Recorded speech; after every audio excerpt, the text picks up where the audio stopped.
Alors comme c'est l'Aïloula du Ben Ishraï ce soir, on va lire un passage sur la paracha Kitetse, qui est dans le Sefer Aderet Eliyahu du Ben Ishraï. C'est marqué dans la Torah, la mitzvah de Shiva Hakan. Shiva Hakan, c'est quoi? C'est qui kare kan sipor lefanecha b'derer bechol es ou ala haaretz efrochim ou betzim ve'aem ou betzal ala efrochim. Si tu rencontres sur le chemin, en fait, un nid avec dedans des oisillons ou des œufs, qui sera sur un arbre ou par terre, ce nid. L'otikar aim à la banim. Tu ne prendras pas la mère des oisillons avec les oisillons ou les œufs. Shaleach te shalach. Et ta aim et ta banim tikarlach. Tu dois renvoyer l'oiseau, la mère, et tu prendras les petits. Lema nita vlach varachta yamim, afin que Kadosh Baruch Hu te fasse du bien et allonge tes jours.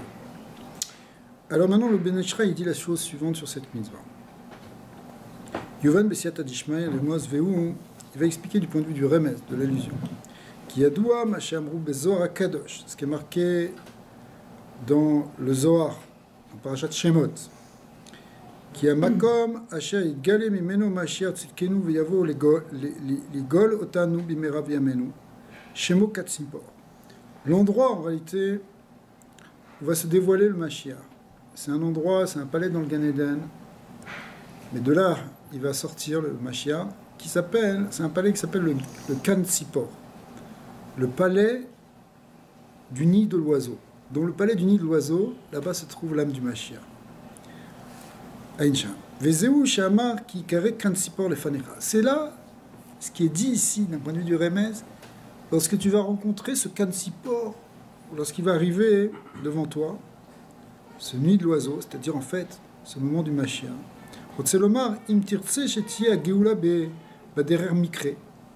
Ici plus précisément c'est marqué Ikare. Ikare, ça veut dire si tu rencontres Keilou par hasard, tout d'un coup, soudainement. Mikre, ça a l'air d'être pas quelque chose que tu as causé, ça vient comme ça. Bien qu'il n'y a pas de hasard évidemment, mais ça a l'air comme ça.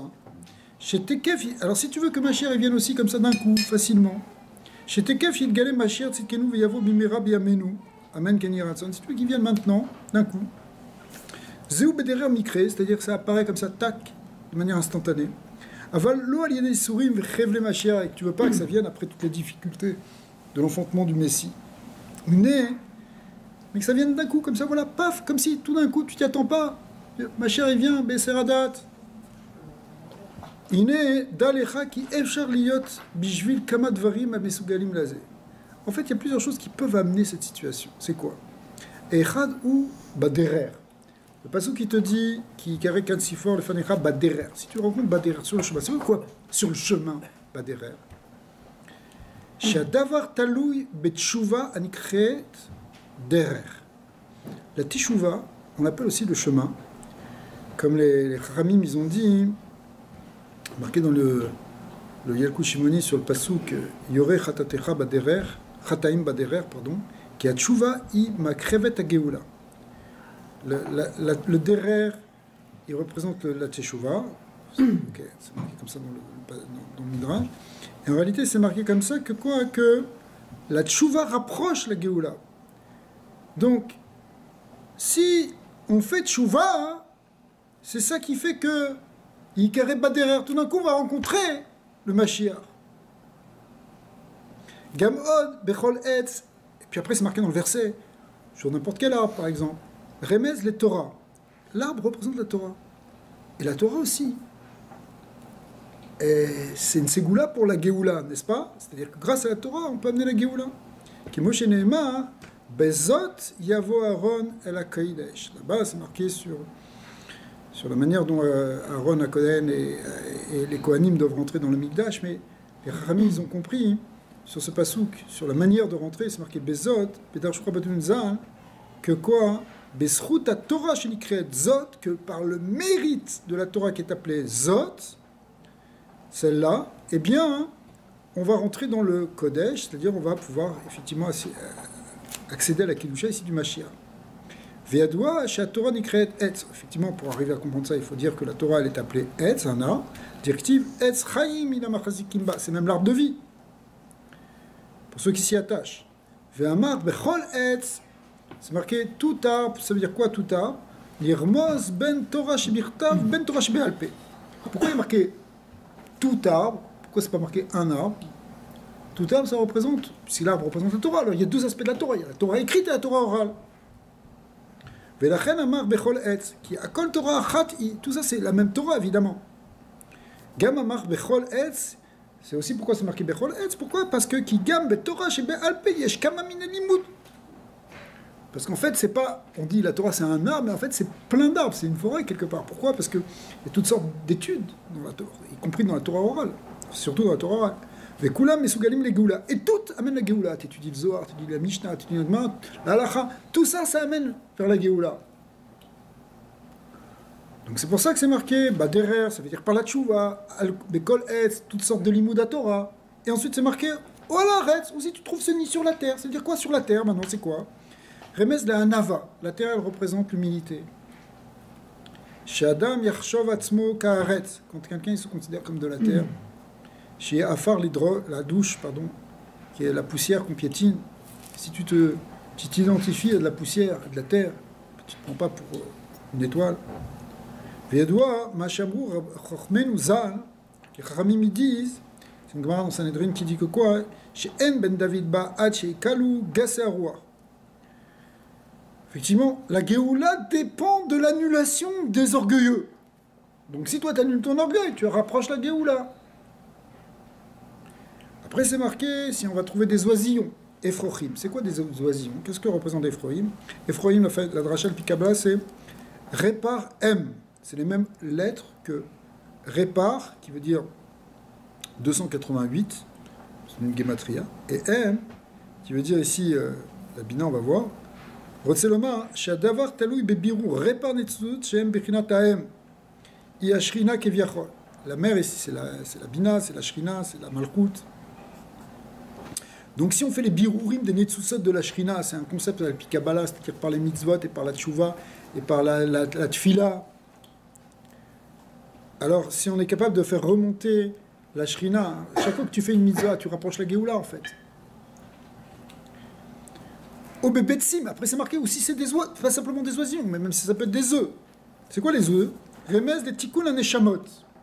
Ça représente la réparation des âmes, ou Kemo Shamrou Rabotenu Zal, comme la Gemara dit dans les Vamot, En ben David ba Hachi Chalou Kolen Shamot Shebagouf, que le ben David, c'est-à-dire le Mashiach, il ne peut venir que lorsque toutes les Neshamot qui sont dans le corps des âmes, c'est-à-dire dans la grande poche des âmes, elles sont descendues.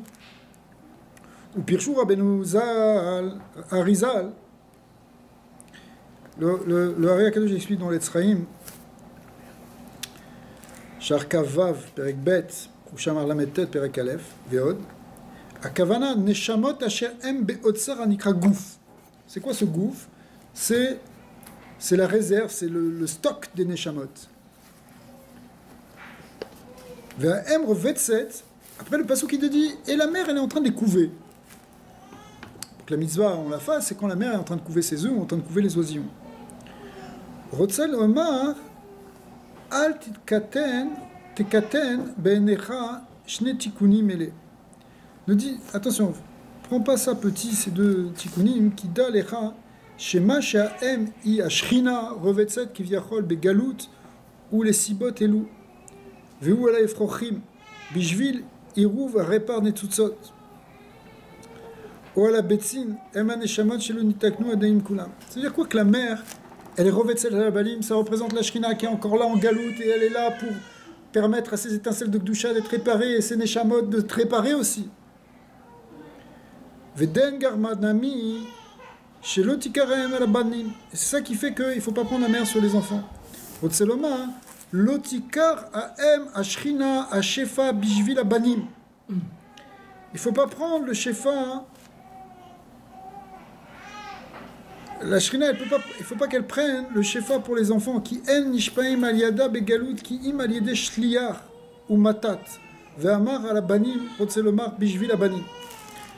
Le tikaraem ici c'est un concept de Kabbalah ici assez pnimi pour expliquer ça, il faut comprendre que pendant la galoute, c'est pas la Shrina directement qui dirige le monde, bien que c'est Dieu qui dirige dans tout. Mais il a deux manières de diriger Hachem. Soit il dirige directement par la Malchut, la Shrina, Malchut d'Atsilut qui dirige, c'est Elokut, comme on voit quand il y a le Beth Amikdash. Soit quand il y a la galoute, ça passe par un malach, ça descend dans un niveau d'habillage plus bas. Cet ange qui est un ange très élevé, qui traverse tous les mondes, qui s'appelle l'ange Matatron, Matat. Malgré tout, ici, il fonctionne justement pendant ce galoute. Alors, on ne peut pas utiliser l'Otikara M, ça veut dire il n'y a pas vraiment encore la Shrina qui se dévoile pendant le temps du galoute. Pendant tout le temps où elle est en train de couver ses œufs, ce qui représente ce temps du galoute ici, c'est un concept très profond. Eh bien, ça passe par cet ange, et donc on ne peut pas, c'est ça l'Otikara M, on passe pas, c'est seulement après, dans le moment de la Géoula, qui est représenté le Tikkun Azor, il dit c'est Shalar Teshalar et Taem, c'est là que tu vas renvoyer la mer, ça veut dire c'est la Shrina qui se dévoile.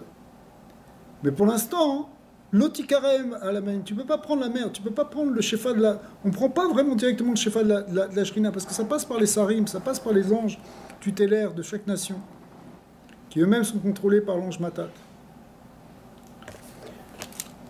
Alors, et c'est seulement au moment de la Géoula que Shalar Teshalar et Taem. C'est ce qu'il va dire maintenant. ולכן צריך שלח תשלח את האם, רוצה לומר, תבאר ניצוצי הקדושה ותשלח אותם למעלה, לעלות מתתה לעילה. את האם רוצה לומר, על ידי שכינה כביכול. Maintenant, tu vas passer dans le niveau de la Shrina, tu vas remonter les essentiels de Shrina et de Gdusha et tu vas permettre à la Shrina de se dévoiler. Venakat lachon kaful shalach teshalach. Pourquoi c'est marqué deux fois, shalach teshalach? Envoyer, tu vas renvoyer. Remez à la netzutzot shel ha-repar shel ve'al neshamot. Ça représente les deux choses qu'on a dit, à la fois les étincelles de Kedusha, de Shrina, et en même temps les étincelles de Neshama, qu'on appelle les Repar et les Neshamot. Il y a deux sortes d'étincelles. Il y a les étincelles de Kedusha et les étincelles de Neshama. C'est dans deux marechot, deux structures. Il y a la structure des Séphirot, qui crée les étincelles de Kedusha, et la structure des Neshamot, qui est sur le même modèle, qui crée les étincelles d'âme. Et c'est sur les deux qu'on doit faire un tikkun. Quand tu fais une réparation, tu fais une bracha sur un aliment, tu élèves des étincelles de Kedusha, mais tu élèves aussi des étincelles de Neshama qui peuvent être descendues en Giboul à ce niveau-là. C'est pour ça que c'est Shalar Teshalar, c'est deux fois marqué, parce qu'il faut renvoyer ces étincelles, il faut sortir ces étincelles de la Shrina et les faire remonter, ces étincelles de Shrina et de Neshamot qui vont avec. Gam nakan lachon kaful remez shabirur yeshalem.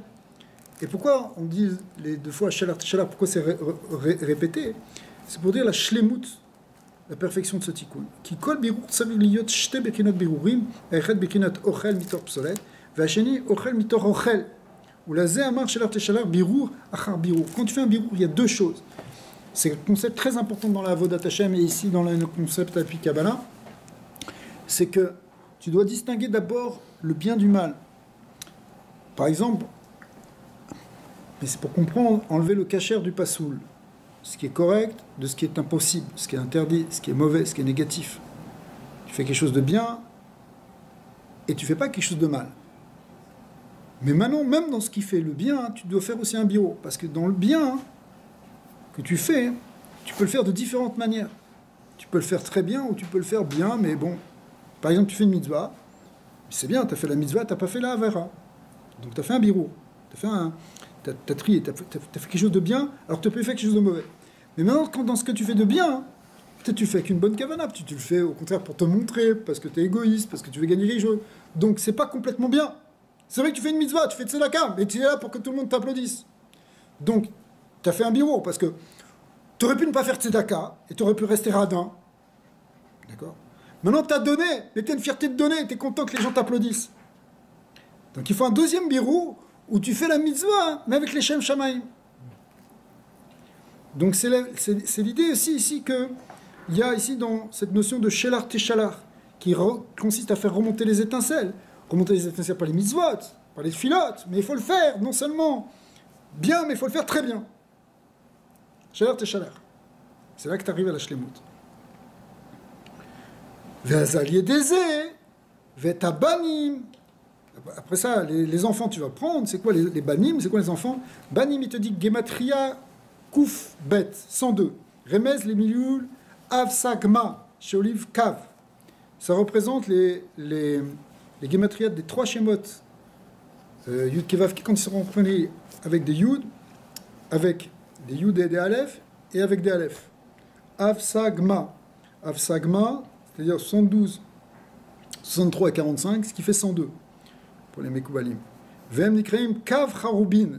C'est le grand sod du Kav Harubin qu'on voit avec Rabbi Hanania. Qu'est-ce qu'il mangeait? Il mangeait un cave de Karoub. Mais en fait, Harubin, ça veut dire ce qui est détruit. Et ces 3 schémotes, ils sont là pour réparer ce qui est détruit. Tikarlar, ça veut dire c'est l'union de la réparation du Tikkun Olam. Tikarlar, tu les prendras pour toi. Chez l'Oïe, Yenikat et même. Et ça, tu les prends pour toi, c'est-à-dire tu laisses pas ces étincelles de Gdusha, tu laisses pas cette Gdusha partir de l'autre côté et qu'il y ait une Yenikat et tu prends au contraire dans la Gdusha. Et la Tikarlecha, l'Igdusha, tu amènes dans la Gdusha, il faut amener tout dans la Gdusha. Pas, tu fais une mitzvah, mais en même temps, tu laisses partir ta force dans la Touma. Non, tu amènes tout dans la Gdusha. Et la Tikar Lecha, l'Igdusha, Shata tiye, Nishpa même, c'est-à-dire que tu vas prendre, tu fais cette mitzvah, mais cette mitzvah, elle va t'amener dans la Gdusha. C'est pas tu fais une mitzvah, mais peu après tu fais autre chose, t'as rien à voir et t'as tout perdu. Tu amènes tout ça, que ça te change, que ça t'amène dans la Gdusha toi-même, ça te sanctifie. Va se baser les man. Et la Torah ensuite elle disait que quoi, les man, itavlar, pour que Akadosh te fasse du bien, c'est quoi les man? Les man, ça veut dire afin que Hachem te fasse du bien, c'est quoi afin de? Gematria Ketz, ça fait 190 en Gematria, comme le Ketz qui représente la Géoula, le Ketz c'est la fin, c'est le Ketz à Géoula. Remez le Melech HaMashiach. Donc tout ça c'est pour amener Mashiach. Tu fais toutes ces mitzvot, tu fais tout ça avec Anava, avec Tchouva, avec Torah, avec Tfila, avec Kedusha, tout ça, ça amène quoi? Mashiach. Remez le Melech HaMashiach. Yitavlar. Et c'est quoi? On a dit Yitavlar, les man Yitavlar, que Akadosh Baruch Hu te fasse du bien. C'est quoi te fasse du bien? Shelo Terae, Tirebo, Chevle Mashiach, et là Yitavlar. Ça veut dire que tu vas avoir Mashiach avec du tov, pas avec les souffrances du Messie. Demeacha, chez Nitaknu, Veuvraru Akol, Loyekor, l'Estracha, Klavika. Parce qu'une fois que tu auras fait cette réparation et d'élever toutes tes étincelles et faire tous ces tikkunim, l'Estracha n'a plus de puissance, elle ne peut plus rien te faire. Mais là, le yé od isurin vechevle mashiach, du coup il y aura plus de souffrance, il y aura plus d'épreuve du Messie. Gam itavlar, qu'est-ce que ça veut dire aussi itavlar? L'ar c'est quoi l'ar? Toi, l'ar ça fait combien? 30 et 20, 50. Gematria, kol. C'est quoi kol?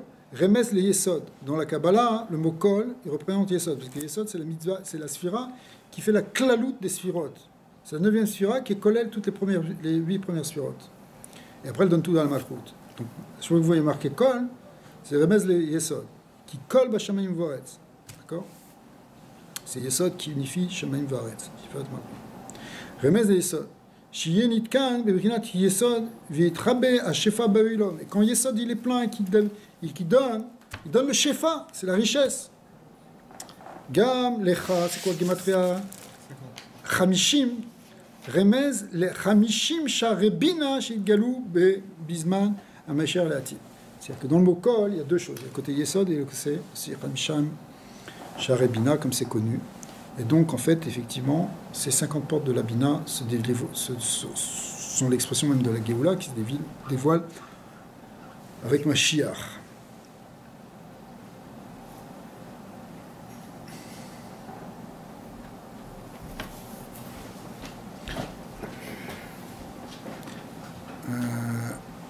Et continue après, juste pour finir. Vim tavolit on veloima alokar active. Mais si tu dis, mais attends, il y a un passage dans Télim qui dit une chose qui a l'air vraiment angoissante, qui dit, Samechenu kimotami initanu. Réjouis-nous autant que les jours où tu nous as fait de notre souffrance. C'est-à-dire que si on a eu 2000 ans d'exil, on pourrait croire qu'il faut 2000 ans pour avoir Meshiach. Veine ata lo nishar mishenot on va avoir 2000 ans derrière. Or, si on est maintenant à la fin du Galout et qu'on est en 5778 encore, si on veut compter les 2000 ans de Galout ou plus, comment on peut avoir 2000 ans de Galout puisqu'on sait que le monde ne peut pas durer plus que 6000 ans d'après ce calcul. Donc il ne reste plus assez d'années pour arriver à accomplir ce pasouk, de nous réjouir autant qu'on a souffert. ויתקיים מקרא מלא שמחים כימותין איתנו שנוספי חולה. הנה אין לך לחוש על זה, כי לעתיד הקדוש ברוך הוא יאריך הימים הנשארים הרבה. Alors l'explication ici, mais c'est une expression très profonde en fait, mais qui va être dite dans des mots simples, c'est que לעתיד לבוא הקדוש ברוך הוא va allonger les jours. שכל יום יהיה ארוך כגון כמה שנים, chaque jour il vaudra plusieurs années. כדי לקיים מאמר הכתוב שמחים כימותין איתנו. ולזה סיים ואמר c'est ça l'idée de la fin du passage qui dit les manitavlar varachta yami, mais tu vas allonger tes jours. Rotseloma el khalachush al shanim moatim anisharem. N'aie pas peur sur le fait qu'il reste peu d'années. Qui a kadosh baruch hu yishem lach necha kirtzonecha. Parce que kadosh baruch hu il va te donner tout ce que tu as besoin, tout ce que tu veux. Veu qui varachta yamim daika shiyu yamim arukim arbe. Les jours vont être beaucoup plus longs. Gam Yirmoz, Ve'acharta Yamim, Gemetraya Kouf. Et si on regarde aussi Ve'acharta Yamim, c'est quoi Yamim? Les jours, ça fait 100 Gematria. Remez, les Tashlum, Ashrina, Be'eser, Sfirot, le nombre 100 représente une certaine plénitude, puisque c'est 10 fois 10, c'est les 10 Sfirot dans les 10 Sfirot, Ve'kol Achad Kulam Eser, Aremea, Ve'zeu Ve'acharta Yamim, c'est-à-dire que les jours de la Shrina, c'est-à-dire les Sfirot de la Shrina, ils vont tous être pleins et briller. C'est pour ça que c'est expliqué dans l'emprunt que sur le lien de Harichut Yamim, que les Yamim ce sont les Séphirot, et que les Sphirot c'est quoi Arta Yamim, c'est que les Sphirot elles rentrent dans la plénitude de chaque partsouf et elles brillent toutes. Samerinu Kimot Initanu, ça veut dire que toutes les épreuves qu'on a eues dans le Galout, au contraire, elles ont permis d'être Metaken toutes les Séphirot, comme on a vu ici. Et quand c'est Metaken les Séphirot, alors ces Sphirot elles vont briller entièrement et elles vont briller même dans le Olam Haba, puisqu'on sait qu'aussi, Arta Yamim c'est un lien de Olam Haba. Comme on l'a pris, comme la Gemara l'a appris dans Kiddushin Dafka sur ce pasouk, avec l'histoire du gars qui avait dit à son fils de monter sur l'arbre et qui était redescendu. Alors on avait vu que là-bas, les mitzvot, elles n'ont pas de srar be'olamazé, mais au contraire, Tayamim, c'est Beyom Shikulo Aror, c'est dans le jour qui est complètement long, c'est-à-dire l'Olam Haba. C'est quoi? C'est que les sfirotes qui correspondent au jour dans lequel on a vécu, parce que tous les jours du temps, en fait, ce sont des sphirotes qui se dévoilent peu à peu, mais à chaque fois qu'on est metaken ces sphirotes, finalement, on récupère toute leur lumière après dans le Olam Haba et elles brillent totalement. C'est ça vers Chayemi. Alors, Be'at Hashem, le srout de cette mitzvah et le srout du Ben Ishra et ces explications fabuleuses, Alpi Chassidut et Kabbalah, de cette mitzvah, qu'on puisse voir Mashiach tout de suite, on est prêt, qui derrière, on a fait. Surtout qu'on est dans le mois d'Elul, et le mois d'Elul, comme dit le Harizal, c'est un hôtel, Bayam Darer, qui donne dans l'océan un chemin, on est dans le chemin de la Tchouva, Baki Beratso, Baki Beshov, Shem Sag, Shem Kassa, pour arriver au Nyan de Gilou Mashiach dès ce mois d'Elul, Hashem. Srout, Ben Ishra Yagen Aleinu, ce srout, on croit Mashiach tout de suite. On n'attend pas plus. Baruch Adonai l'olam, amen, amen.